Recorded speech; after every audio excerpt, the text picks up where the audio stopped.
Station now, we have NBC Latino contributor Raul Reyes, also a columnist for USA Today, nationally syndicated radio talk show host Michael Smerconish, who's also an MSNBC contributor, and Shira Toeplitz, acting politics editor for Roll Call. It's great to have you all here. And USA Today getting the big scoop, Raul, over the weekend about the immigration leak. But let's take a listen to Congressman Joaquin Castro of Texas talking specifically about the leak and the White House's reaction as well.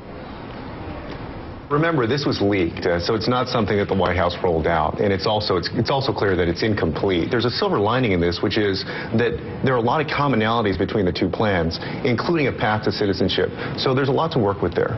All right, so looking for the silver lining in all of this, Raul, we try to do.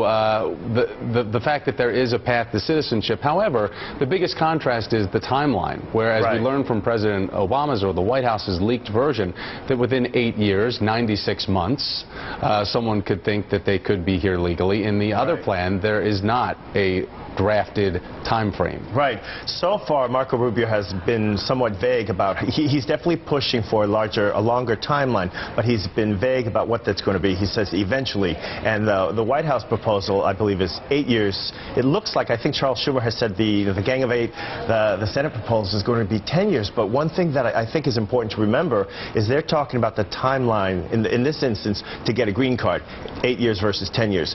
To become a citizen is another 5 years. So what we're looking at is really 13 years versus 15 years, and that's a significant amount of time to have to wait. And also one thing that I'm afraid is getting lost in this policy debate is something on practical terms. Both sides agree, they're going to the undocumented immigrants are going to have to pay fines, back taxes, fees to apply. But these are people who are earning wages that are far below subsistence levels. So where are they going to get the money to make this, to apply in numbers large enough to make this a successful policy? That's something they're going to need to debate further. Sure, as we were hearing there from Representative Cuellar about the fact maybe the president needs to take a step back, and that was probably some pretty forceful language, saying the president probably needs to get out of this and let us figure this out and give Republicans an opportunity to come forward. I had an opportunity to speak with Congressman Garcia during my hour earlier today, and again, they're coming up with this same theme about the fact that just because the president's name is on it is the reason why people on the right are pulling away. Take a listen.